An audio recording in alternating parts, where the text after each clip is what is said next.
आइए आजकल लेटेस्ट मसले आते हैं। एक गैर मुस्लिम मुसलमान हो गया रमजान के महीने में, आज 20वां रोजा है और आज वो मुसलमान हो रहा है, तो अब वो कितने रोजे रखेगा? सिर्फ रोजे तो 10 बचे हैं और 29 का चांद हो गया तो 9 ही रोजे बचे हैं। और इस्लाम वो आज ला रहा है और रोजे तो हर मुसलमान पर एक महीने के, रमजान के पूरे महीने के रोजे फर्ज हैं, तो अब वो कितना रोजा रखेगा? शरीयत क्या कहती है? शरीयत ये कहती है कि वो 20वें रोजे को अगर इस्लाम कबूल करता है तो 20वें रोजे के बाद से ही उसके ऊपर रोजा फर्ज हो जाता है और जितने रोजे उसको मिलेंगे उतने वो रखेगा। अब सवाल यह पैदा होता है, 20 रोजे जो उसके छूटे हैं क्या वो ईद के बाद पूरे करेगा? नहीं करेगा। क्यों नहीं करेगा? दलील क्या है? भाई अहले हदीस हो तो दलील तो चाहिए ना। आप लोगों ने जलसा बहुत अच्छा किया है लेकिन ये लाइटिंग बहुत बुरी की है, कभी हरी कभी लाल, और वो आंखों पे पड़ती है तो कभी तो लगता है बहुत आदमी है, कभी दिखता है एक भी नहीं है, और कभी जब लाल जलती है तो मैं सोचता हूं रुक जाना चाहिए क्योंकि ये रेड सिग्नल है, ये हमको इशारा कर रही है कि बोलना बंद कर दो। अरे ये तुमको किसने? अरे जर्जी साहब का जलसा है, कोई बारात में नहीं आए हैं निकाह के लिए। ये ऐसी लाइटिंग जलसों में, लाइट ऐसी होनी चाहिए जो जलती रहे, बस बुझे नहीं। तो ऐसा लग रहा है जैसे आंख मार रही हो। अल्लाह की कसम बड़ा डिस्टर्ब हो रहा हूं। कल भी हुआ था लेकिन कल मैं बोल नहीं पाया, सारा गुस्सा इन चैनल वालों पे उतर गया। आज ये लाइट वाले पे लग रहा है सारा गुस्सा उतार दो। कभी लगता है एकदम कहां चलेगी पब्लिक, कभी लगता है देखो वहां तक बैठी हुई है। हमारी भी तो आंखें हैं, कोई हम बहुत बड़े बाबा तो है नहीं कि यहां बैठे बैठे हम कलकत्ता तक को देख लें, इतनी मशीन तो है नहीं मेरी आंखों में। तो मेरे भाइयों, अब वो 20 रोजे के बाद जितने मिलेंगे वो रखेगा, पहले के नहीं। क्यों? क्योंकि पहले उस पर रोजे फर्ज थे ही नहीं। इस्लाम तो वो अभी लाया है, मुसलमान तो वो आज हुआ है। आज से पहले उस पर रोजे फर्ज थे ही नहीं, फर्ज आज हुए हैं, तो जितने मिलेंगे उतने रोजे रखेगा। एक और मसला याद रखिएगा, एक गैर मुस्लिम अभी मुसलमान हुआ है 20वें रोजे को और टाइम है 5 बजे का, शाम को 5 बज रहा है और अभी इस्लाम लाया, अशहदु अल्ला इलाहा इल्लल्लाह व अन्ना मुहम्मदर रसूलुल्लाह, इस्लाम ले आया, कलमा पढ़ लिया। 5 बजे से ही उसके ऊपर रोजा फर्ज हो गया है। सुन लीजिए, अब 5 बज रहे हैं, अभी इस्लाम लाया है, 5 बजे से ही उसके ऊपर रोजा फर्ज है। यहीं पर वो नियत करेगा मैं रोजे से हूं। अब यहां से रोजा है वो, और आपके यहां रोजा इफ्तार हो रहा है मान लीजिए 6 बजे, तो बस 1 ही घंटे के बाद वो रोजा इफ्तार करेगा और उसका ये एक रोजा माना जाएगा। 5 बजे अगर इस्लाम लाया है तो 5 बजे से ही उसके ऊपर रोजा फर्ज हो गया है, और जब इफ्तार का वक्त होता तब वो इफ्तार कर लेगा, उसका ये एक रोजा माना जाएगा। अब सवाल ये होता है कि वो 5 बजे तक तो खूब खाता पीता रहा, तो खूब खाता पीता रहा, उस वक्त वो काफिर था, उसके ऊपर खाना पीना जायज था। 5 बजे से पहले वो मुसलमान था ही नहीं, इसलिए रोजा नहीं था। 5 बजे इस्लाम लाता है, 5 बजे मुसलमान होता है, इसलिए रोजे के अहकाम 5 बजे से ही उसके ऊपर लागू होंगे। 5 बजे से पहले उसको जो खिलाया पिलाया गया ये अल्लाह की रहमत और मेहरबानी में शामिल कर लिया जाएगा। मेरे प्यारे साथियों, इन मसाइल को जानने की जरूरत है। तो बहुत हो चुका है मौलाना साहब, नमाज के बाद दुआ मांगनी चाहिए कि नहीं, ये पक चुका हूं सुन सुनकर, हम भी पक चुके हैं बता बता कर। चले जाइए मौजमपुर के साइड में, अभी तक नहीं माना जा रहा है। धड़ल्ले से मस्जिद में नमाज पढ़ी जा रही है। 20 साल पहले मैंने कहा था जिस मस्जिद के अंदर कब्र होगी उस मस्जिद के अंदर नमाज नहीं होगी, नहीं माना जाता है। दलील क्या दी जाती है? मदीने में अल्लाह के रसूल की भी तो कब्र है, उसको भी तो दीवारों से घेर दिया गया है।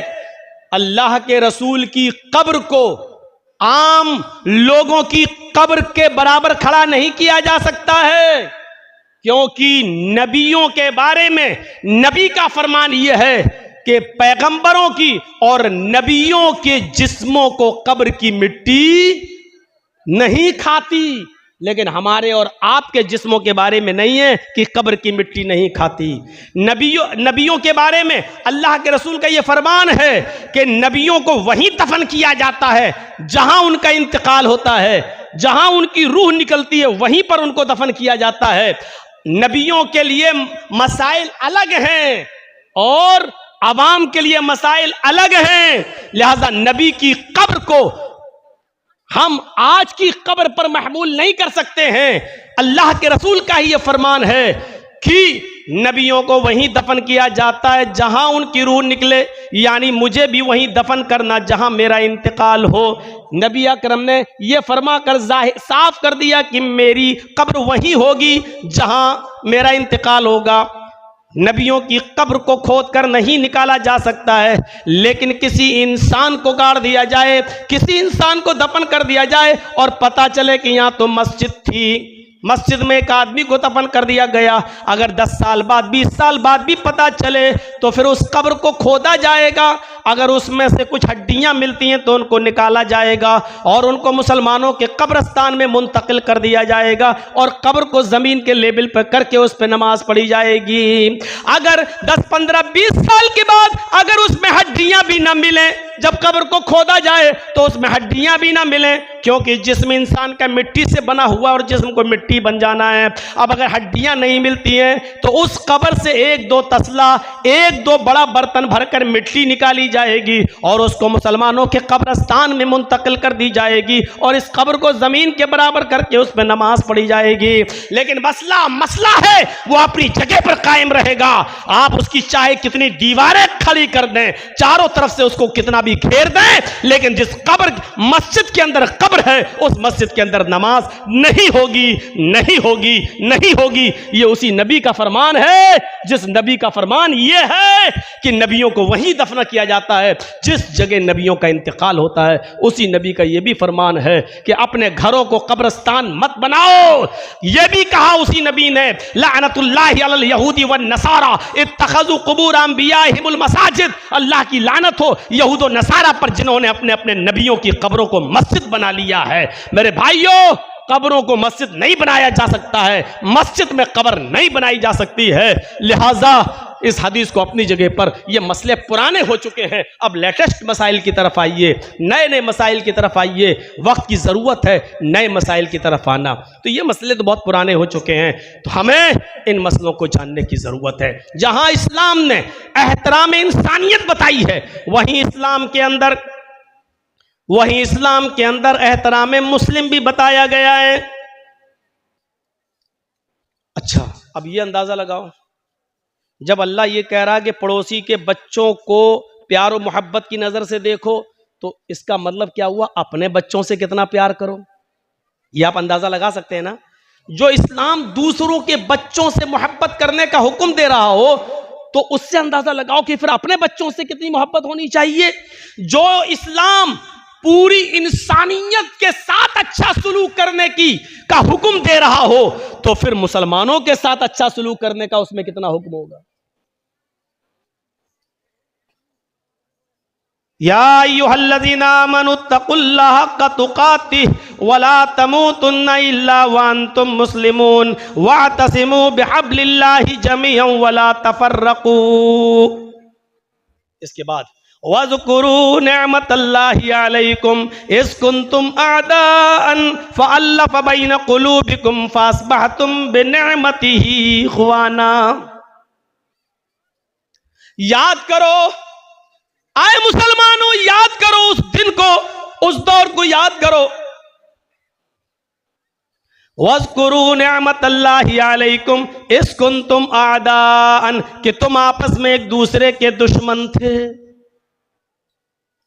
फ़अल्लफ़ बैन क़ुलूबिकुम, अल्लाह ने तुम्हारे दिलों में उल्फत डाल दी।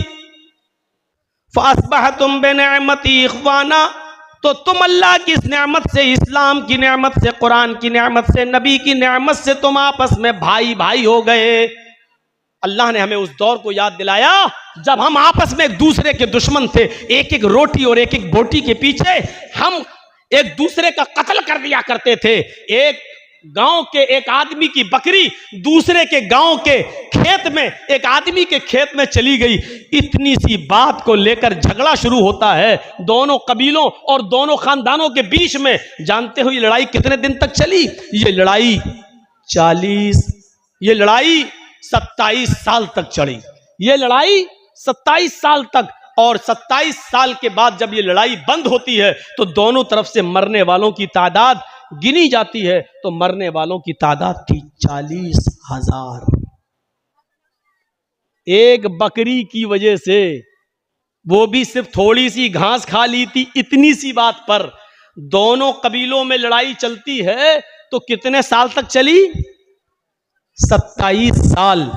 और 27 साल के बाद जब बंद होती है तो दोनों तरफ से मरने वालों की गिनती कितनी हुई? 40,000।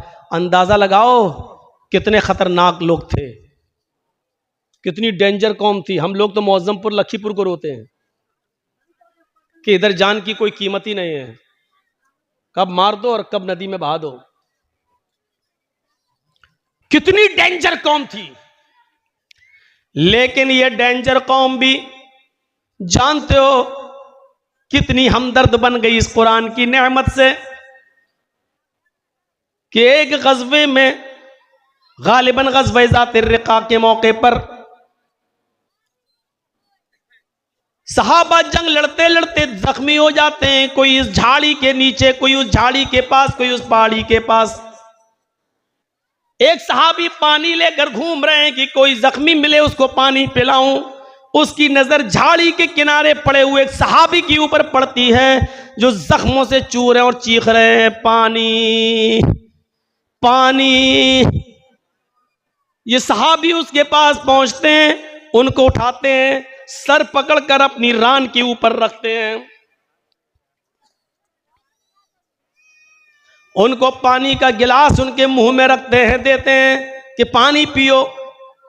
जैसी पानी का गिलास उनके होठों तक जाता है, अभी वो पीते नहीं कि दूसरी झाड़ी से आवाज आती है, पानी, काश मुझे भी पानी मिल जाए, या थोड़ा सा पानी तुम मेरे लिए भी छोड़ देना। ये खुद प्यासा था, इसने पानी नहीं पिया, छोड़ दिया और कहा मेरा भाई मुझसे भी ज्यादा प्यासा है, मुझसे भी ज्यादा पानी का मुतलाशी है, लिहाजा जाओ पहले तुम उसको पानी पिला दो।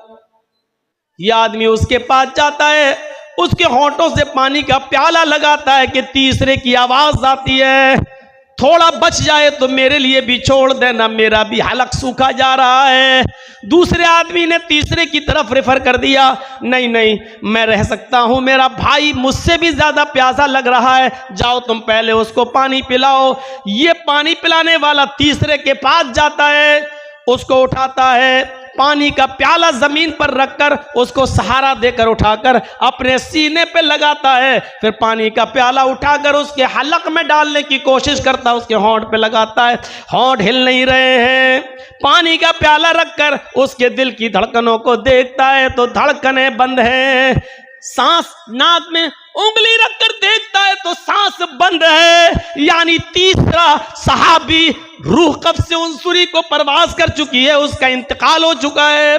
इसने तीसरे को जमीन पर लिटाकर दूसरे के पास लौट कर आया, चलो ये तीन ही थे, अब दूसरे को ही पिला दें। जब दूसरे के पास जाता है तो क्या देखता है, वो भी मुस्कुराते हुए चेहरे के साथ लेटा हुआ है और उसकी भी सांसें बंद हो चुकी हैं। वो जल्दी से भागा कि पहले के पास चलूं, क्या देखता है कि पहला भी जहां जहां फ्री के सुपुर्द कर चुका है, पहला भी अल्लाह को प्यारा हो चुका है, इस सहाबी की भी जान जा चुकी है। जो कौम 27 साल तक लड़ती हो, जो कौम 40,000 लोगों के मरने के बाद भी जिनकी तलवारें खून की प्यासी रहती हो, ऐसी डेंजर कौम को अल्लाह के नबी ने कैसा बनाया कि एक सहाबी दूसरे के लिए अपनी जान देने लगे, एक सहाबी दूसरे के लिए अपनी जान न्यौछावर करने लगे। एक सहाबी ने इसलिए पानी नहीं पिया कि मेरा भाई मुझसे ज्यादा प्यासा है, और दूसरे ने इसलिए नहीं पिया कि तीसरा मुझसे भी ज्यादा प्यासा है। जरा आप अंदाजा लगा सकते हैं ये कौन सा जज्बा था। एक आदमी दूसरे के लिए अपनी जान दे रहा है। इसी को कुरान कहता है वज़कुरू निअमतल्लाहि अलैकुम इज़ कुंतुम आदान फ़अल्लफ़ बैन क़ुलूबिकुम फ़अस्बहतुम बिनिअमतिही इख़वाना।